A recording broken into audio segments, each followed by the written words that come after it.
اس کا نام ہے جنرل باجوہ. میں اس کے خلاف اس لیے نہیں بات کرتا تھا, آرمی چیف تھے. آرمی چیف کے خلاف آپ کیوں نہیں بات کر سکتے؟ کیونکہ فوج کے اوپر فوج کو برا نام نہ آئے. ہم سب سمجھتے ہیں کہ اس ملک کو, جو میری طرح کے لوگ, آزاد ذہن کے لوگ ہیں, ہم تو اپنی فوج کو چاہتے ہیں مضبوط ہو. ہماری تو ساری پوری کوشش ہے کہ مضبوط فوج ہو تاکہ ہم آزاد ملک رہ سکیں. تو اس لیے ہم چپ کر کے بیٹھے رہے اور یہ سارے تماشے دیکھتے رہے کہ کیسے سازشیں ہوئیں, کیسے لوگوں کو بتایا گیا. میں آپ کے سامنے ذرا ایک چھوٹی سی کلپ دکھانا چاہتا ہوں کہ اگر آپ کو کوئی شک ہے کہ ہوا کیا, تو پہلے تو الیکشن سے پہلے, ہماری حکومت گرانے سے پہلے, 4 نون لیگ کے جو بڑے نام ہیں انہوں نے کیا کہا. ان سے جب پوچھا گیا کہ جناب آپ نو کانفیڈنس موشن کامیاب ہو سکتی ہے اسٹیبلشمنٹ کے بغیر, کہ یہ جو ساری سازش ہوئی تھی اس میں ہم کسی کو اور کو نہ کہیں, ایک آدمی کے فیصلہ کرتا ہے, وہ تھا آرمی چیف اس وقت کے جنرل باجوہ. انہوں نے یہ فیصلہ کیا ہمیں ہٹانے کا. کیا وجہ تھی اس کے پیچھے؟ کیا یہ سمجھتے تھے کہ واقعی شہباز شریف اور یہ اسحاق ڈار کوئی بڑے جینیسز ہیں جو آ کے ملک کو ہمارے سے بہتر چلا لیں گے؟ کیا وجہ تھی کہ انہوں نے ایک سٹنگ گورنمنٹ کو گرا دیا؟ ہمارے لوگوں کو آ کے وہ جس طرح ابھی مصطفیٰ کوکر نے بتایا کہ بیپ کے ممبرز اور ایم کیو ایم کے ممبرز اور شہزان بگٹی سب کو پتا تھا کہ یہ تو جدھر حکم ملے گا ان کو اسٹیبلشمنٹ سے, انہوں نے ادھر جانا ہے, تو ان کو ادھر جا کے بھیج دیا کہ جناب آپ جا کے ادھر چلے جائیں, اور گورنمنٹ گر گئی. تو میرا اگلا سوال یہ ہے, جب گورنمنٹ گر گئی اور پھر ان کو یہ چیز کا علم ہوا کہ عوام ہمارے کے ساتھ آگے کھڑی ہو گئی, 10 اپریل کو پبلک سڑکوں کے اوپر نکلائی, لوگوں نے ان چوروں کو ریجیکٹ کر دیا, بلکہ ہماری مقبولیت بڑھنی شروع ہو گئی اس لیے کہ لوگ ان کی جب شکلیں لوگوں نے دیکھی, پھر سے مسلط کیا گیا ان کو عوام کے اوپر, تو لوگ ہمارے ساتھ اور جڑنا شروع ہو گئے, بڑے بڑے جلسے شروع ہو گئے. اس کے بعد الیکشن جب کروائے گئے تو الیکشن کے ریزلٹس میں اس کے باوجود کہ پوری کوشش کی گئی اسٹیٹ مشینری اس کو ان کو جتانے کے لیے, اس کے باوجود ہار گئے. قوم نے اپنا ورڈکٹ دے دیا, دوسرا الیکشن ہوا اس میں بھی ہار گئے. لیکن مجھے جو افسوس کی بات ہے کہ بجائے ایک سمجھے کہ جناب جنرل باجوہ آپ نے غلطی کر دی ہے, آپ کو عقل کل تو نہیں ہے, آپ دیکھ رہے ہیں کہ لوگ کدھر کھڑے ہیں. انہوں نے ہمارے اوپر جو ظلم کیا ہے, جس طرح ہمارے اوپر ظلم کیا گیا, میں آپ کو یقین دلاتا ہوں کہ جنرل مشرف کے مارشل لاء میں اپوزیشن میں تھا, مجھے انہوں نے جیل میں ڈالا. میں نے کہیں اس طرح کا ظلم نہیں دیکھا جنرل مشرف کے دور پہ جو یہ جنرل باجوہ نے ہمارے پہ کروایا. ہمارے لوگوں کے اوپر دھمکیاں, ٹیلی فون سے دھمکیاں آ رہی ہیں. وہ جو ہماری حمایت کرے یا جو ہمارے ساتھ میڈیا کے لوگ ہوں ان کے اوپر دھمکیاں. جو میڈیا ہاؤس تھا, سلمان اقبال وہ ملک سے باہر چلا گیا, اس کے بعد صابر شاکر ملک سے باہر چلا گیا, آج موحد پیرزادہ ملک سے باہر گیا ہوا ہے اسی خوف سے. ارشد شریف, اتنی بڑی ٹریجڈی ہوئی ہے, اس کو جو دھمکیاں دی, کیا وجہ تھی اس کی؟ وہ ایک دیانتدار آدمی, وہ بتا رہا تھا کہ اس ملک کے ساتھ کیا ظلم ہوا ہے, کہ اچھی بلی گورنمنٹ آپ نے گرا کے چوروں کو بٹھا دیا. تو بجائے یہ کہ کریکٹ کرنا, ہمارے اوپر ظلم شروع ہو گیا. اور ظلم کی انتہا یہ تھی کہ سوشل میڈیا کے لوگوں کو اٹھا کے لے جاتے تھے, ان کو مار پھینٹا لگا کے تو اگلے دوسرے دن گھر واپس بھیجتے تھے, دھمکیاں دیتے تھے کہ آگے سے کیا تو یہ ہوگا. جو اعظم سواتی سے کیا, جو اس سے پہلے جو شہباز گل سے کیا, کون سی اس نے اتنی بڑی بات کی تھی کہ اس کو ننگا کر کے مارا, اور وہ ابھی تک اس کے اثرات ہیں جو انہوں نے اس کو تشدد کیا اس کے اوپر. اور اعظم سواتی نے کیا بات کی تھی؟ اعظم سواتی نے یہ ٹویٹ کی کہ جنرل باجوہ آپ نے NRO 2 دیا, اس کے اوپر جو اس بیچارے سے کیا گیا ہے؟ کون سی جمہوریت میں یہ ہوتا ہے؟ اور وہ بات کہ جو سچ ہے، NRO 2 جنرل باجوہ نے دیا ہے، ساری قوم کو پتا ہے. مجھے پتا ہے کہ میں جب کہتا رہا، جب میں گورنمنٹ میں تھا، میں جنرل باجوہ کو کہتا رہا کہ یہ 30 سال سے چوری کر رہے ہیں، ان کے اوپر کرپشن کیسز ہیں، نیب آپ کے نیچے ہے، آپ نیب کنٹرول کرتے ہیں، میرے نیچے ہی نہیں ہے، کیوں نہیں ان کے کیسز آگے بڑھاتے؟ پہلے تو ہمیں سارا وقت یہ بتاتے رہے کہ فکر نہ کریں سر، ہو رہا ہے سب کچھ، سر ابھی کچھ ہو رہا ہے. پہلے تو ہمیں یہ بتاتے رہے. آہستہ آہستہ ہمیں پتا چلا کہ ان کی تو کوئی نیت ہی نہیں ہے کرپشن کی. مجھے پھر کہنا شروع ہو گئے کہ جی آپ ملک کی اقتصادیات کو ٹھیک کریں، اکانومی کو ٹھیک کریں، بھول جائیں اس کو، یہ اکاؤنٹیبلٹی کو. کبھی کوئی مہذب معاشرہ یہ اجازت دیتا ہے کہ بڑے بڑے لوگ جو اربوں روپے کی چوری کریں، آپ کہ ان کو بھول جائیں، ان کو NRO دے دیں، اور آپ چھوٹے چھوٹے چوروں کو پکڑنا شروع کریں اور سمجھیں کہ آپ کا ملک ترقی کر سکتا ہے؟ کیا چین پاگل ہے جنہوں نے 450 وزیروں کو جیلوں میں ڈالا ہے پچھلے چند سالوں میں؟ کیا جو پریزیڈنٹ شی جن پنگ ہے اس کو اسٹیٹسمین مانا جاتا ہے؟ اس نے وہ کام کر دیا جو دنیا میں کسی نے کیا ہی نہیں ہے. 70 کروڑ لوگوں کو اس نے غربت سے نکالا ہے چائنا میں پچھلے 30 سالوں میں. وہ اس کو کیا ضرورت پڑی ہے کہ جو کرپٹ منسٹر ان کو پکڑے، ان کا احتساب کرے؟ کیونکہ کوئی معاشرہ بھی کامیاب نہیں ہو سکتا جب تک رول آف لا نہیں ہوتا، جب تک انصاف نہیں ہوتا، جب تک آپ بڑے بڑے لوگوں کو، جو اصل تو نقصان ملک کو بڑے چور کرتے ہیں، آپ ان کو پکڑ نہیں رہے اور آپ کہیں گے نیچے سے یہ بیچارے چھوٹے چھوٹے لوگوں پٹواریوں کو پکڑتے رہے. اور یہ ہمارے سامنے ہوا. شہباز شریف کو بچایا گیا، اس کو اوپر اوپن اینڈ شٹ کیس تھا، اس کا 16 ارب روپے کا یہ جو FI کا کیس تھا، اس میں تو کوئی شک ہی نہیں تھا. اور اس کا جو بیٹا باہر بھاگ گیا، آج جو سلمان شہباز واپس آیا ہے، وہ کیوں باہر بھاگا تھا؟ جیسے ہی FIA نے اس سے سوال پوچھا کہ جناب بتائیے مقصود چپڑاسی اور نوکروں کے پاس اربوں روپے کدھر سے آئے، وہ ایک دم ملک سے باہر بھاگ گیا. اور اس کو ان ساروں کو واپس لایا جا رہا ہے. کیا ہوا؟ اس میں کوئی شک ہے کہ NRO 2 دے کے اس سارے ملک کا ایک جنرل مشرف نے نقصان کرایا تھا NRO 1 کا. اس ملک نے بھاری قیمت ادا کی اس کی، 4 گنا زیادہ ہمارا قرضہ چڑھایا انہوں نے 10 سالوں میں لوٹ مار کر کے.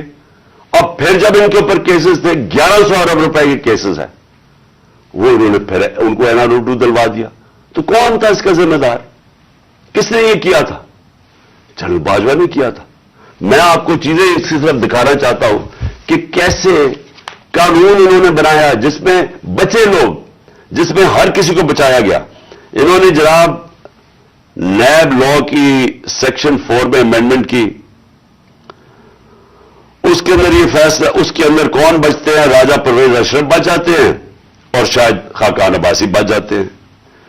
پھر انہوں نے ایک اور کیا، بے نامی دار کی ڈیفینیشن سیکشن 5E، اس میں مریم نواز پاک ہو کے نکلائی ساری چوری سے. پھر انہوں نے سیکشن 9 جس کے اندر شہباز شریف بچ جاتے ہیں، اور اس جس کے اندر کہ اگر آپ کسی اور کے نام پہ، یعنی اگر آپ میں پرائم منسٹر ہوں، میں اپنے خاندان کے نام پہ چیزیں لوں تو اس کا مطلب کہ آپ جواب دہی نہیں ہیں. تو جو TT کے سارے کیسز تھے شہباز شریف کے، وہ اس سے پاک ہو گیا. پھر سیکشن 14 کہ آپ کو بتانا پڑتا ہے کہ اگر میرے پاس کوئی باہر ایسٹس ہوں، یعنی انگلینڈ میں میری جگہ ہو یا کوئی باہر ہو، امریکہ میں ہو، تو اگر یہ پتہ ثابت ہو جائے کہ یہ میری جگہ ہے تو مجھے بتانا پڑتا ہے کہ یہ میرے کدھر سے پیسہ آیا اس کو خریدنے کے لیے. وہ انہوں نے صاف کر دیا. اب نیب بتائے گی کہ ان کے پاس پیسہ کدھر سے آیا. یعنی ہر دنیا کے اندر اگر میں پبلک آفس ہولڈر ہوں، یہ میری ذمہ داری ہے بتانے کے لیے کہ اگر میرا کوئی بڑا محل میں نے خریدا ہوا ہے، مجھے بتانا پڑتا ہے پیسہ کدھر سے آیا. انہوں نے وہ قانون ہی ختم کر دیا. چن کے آصف زرداری بھی اس میں صاف ہو گیا. چن کے وہ لوگ جو 30 سال سے اس ملک کو لوٹ رہے تھے، ان ساروں کو انہوں نے پاک اور صاف کر دیا. یہ اصل وجہ ہے مایوسی کی آج پاکستان میں. لوگ جنہوں نے یہ تماشا دیکھ رہے ہیں کہ ایک طرف قوم مر رہی ہے اس مہنگائی کے اندر اور فیکٹریاں بند ہو رہی ہیں, بے روزگاری کی قرضے چڑھتے جا رہے ہیں, ایک طرف یہ ہے اور دوسری طرف یہ اربوں روپے کی ان کی کرپشن معاف ہو رہی ہے. اور یہ بہت بڑی وجہ ہے آج مایوسی کی. اور میں نے یہ جو ہمارے اوپر ظلم ہوا, میں صرف اس کے اوپر آنا چاہتا ہوں کہ مجھے ایک جگہ بتایا گیا جنرل باجوہ نے کہ جی آپ کے لوگوں کے اوپر ہمارے پاس تو فائلیں ہیں ان کی کرپشن کی, ان کے اوپر فلمیں بنی ہوئی ہیں, ان کی ویڈیوز بنی ہوئی ہیں. اب میں نے ان سے بھی کہا کہ کیا یہ ہماری ایجنسیز کا کام ہے کہ ہم ویڈیوز بنائیں اور گندی ویڈیوز بنائیں یا کسی کے اوپر کوئی اس کے اوپر فائلیں بنائیں؟ کیا یہ کام رہ گیا ہے؟ کیا یہ قوم اپنا پیٹ کاٹ کے اپنی ایجنسیز کو پالتی ہے, اپنی سیکیورٹی کے لیے پالتی ہے؟ وہ تو ملک کی سیکیورٹی کے لیے پالتی ہے. کیا یہ ان کا کام ہے آ کے بتائیں کہ جناب اس کے اوپر یہ فائل ہے تو ہم نے اس کی فلانی فائل بنائی ہوئی ہے اور ہم نے اس کے کوئی ویڈیو بنائی ہوئی ہے؟ یہ کدھر ہوتا ہے؟ یہ اپنے لوگ. اچھا, اور میں کوئی ملک کا دشمن ہوں؟ 50 سال سے قوم مجھے جانتی ہے, سارے پاکستان کے ایوارڈز میں نے جیتے ہوئے ہیں, سول ایوارڈ سب جیتے ہوئے ہیں. میں سب سے بڑا پاکستان کا وہ یعنی جو جسے کہے کہ جو خیراتی کام کرتا ہے, کسی نے پاکستان میں اتنے پیسے نہیں اکٹھے کیے جو میں نے کیے. میرے اوپر ہر قسم کا گن. یہ سوچیں کہ میرا پرائم منسٹر, جب میں پرائم منسٹر تھا, میرے گھر کا فون ٹیپ کیا ہوا تھا اور وہ ٹیپ ہی نہیں کیا, اس کے بعد وہ لیکس کرتے ہیں. یہ پرائم منسٹر کے گھر کوئی یہ نہیں پوچھ رہا کہ اتنا یہ آفیشل سیکرٹ ایکٹس کی وائلیشن ہے. پرائم منسٹر کے پرائیویٹ نمبر کو ٹیپ کریں اور اس کو جا کے آپ پبلک کر دیں. یہ کہاں ہوتا ہے؟ اگر میں اپنے پرنسپل سیکرٹری, میں اپنے پرنسپل سیکرٹری سے بات کر رہا ہوں, وہ انہوں نے ٹیپ چلا دی, وہ کون کر رہا تھا؟ تو میں پھر سے یہ پوچھتا ہوں, ہم کوئی ملک کے دشمن ہیں کیا؟ میں کوئی پیسے لوٹ کے میرے باہر پڑے ہوئے ہیں کیا؟ میں کوئی ملک سے غداری کر رہا ہوں؟ لیکن جو ہمارے سے کیا گیا ہے اور اعظم سواتی سے جو کیا گیا, اس کی بیوی کو ویڈیو بھیج دی, یعنی اس لیول پہ نیچے گرنا تھا کہ اس کے گھر ویڈیو بھیج دی اس کی, اور یہ کہا کہ جناب, اور ڈرایا گیا کہ تمہاری فیملی سیف نہیں ہے. اور قصور اس کا یہ کہ وہ کہہ رہا ہے کہ NRO2 جنرل باجوہ نے دیا ہے. ساری بچہ قوم جانتی ہے کہ NRO2 جنرل باجوہ نے دیا ہے, NRO1 مشرف نے دیا ہے, سب کو پتا ہے. اس کے اوپر اتنی سزا, ایک سینیٹر کو, اس کو اٹھا کے, ہارٹ کا پیشنٹ ہے اعظم سواتی, اس کو کبھی وہاں بھیج رہے ہیں, کوئٹہ بھیج رہے ہیں, اس ٹھنڈ میں سندھ بھیج رہے ہیں پرائیویٹ جہاز میں. کون سا جرم کیا اس نے؟ اور کیوں؟ اگر آپ نے نہیں دیا NRO2 تو جا کے پبلک کو بتائیں نہیں دیا آپ نے. سارے آ کے لوگوں کو بتائیں آپ کے کس طرح آپ نے لوگوں کو بچایا. ہم بتائیں گے کیسے بچایا آپ نے. میں ایز پرائم منسٹر بتاؤں گا کہ کیسے آپ نے احتساب ہونے نہیں دیا. آپ نے وہ جب فیٹف کی لیجسلیشن تھی تو وہ خود کہہ رہے ہیں ہمیں, وہ اپوزیشن والے, کہ یہ تو جناب یہ بیٹھ کے انہوں نے آپ کی آشیرواد ملی تھی, اس کے بعد آپ نے وہ NRO کے یہ جو امینڈمنٹ تھی نیب کی جو اب ہو گئی, یہ تو تب ہونے کے چکر میں تھے, تب ہم کھڑے تھے. اور میں تب سے کہتا گیا کہ یہ ملک ترقی نہیں کر سکتا جب تک اس ملک میں رول آف لا نہیں ہے. کوئی دنیا میں ملک آج تک ترقی نہیں کیا جس کے طاقتور ڈاکو ان کو آپ چھوٹ دے دیں اور صرف کمزور لوگوں کو پکڑے. کوئی ملک ترقی نہیں کر سکتا, یہ ملک آگے بھی نہیں بڑھ سکتا. میں آخر میں بات بھی کرتا ہوں کہ انشاءاللہ اللہ نے موقع دیا تو ہم اب کیا پلان بنائیں گے اس ملک کو اس دلدل سے نکالنے کا جو انہوں نے پھنسایا ہوا ہمیں. اب میں جو اگلی بات کرنا چاہتا ہوں وہ یہ کہ ہم نے آپس میں مشاورت کی. میں نے پہلے کوشش کی کہ ہماری جو مارچ ہے, آزادی مارچ, حقیقی آزادی کی مارچ, ہماری کوشش یہ تھی کہ ہم ان کو گورنمنٹ کو بتائیں کہ اس وقت قوم کدھر کھڑی ہے. لاکھوں لوگ سڑکوں کے اوپر نکلے ہمارے ساتھ آزادی مارچ پہ, اور سب ایک ہی چیز چاہ رہے ہیں, الیکشن. آج اوپینین پول ہے کہ 70% پاکستانی, سروے کے مطابق 70% پاکستانی کہہ رہے ہیں الیکشن کرواؤ. ہم نے آزادی مارچ بھی یہی کی,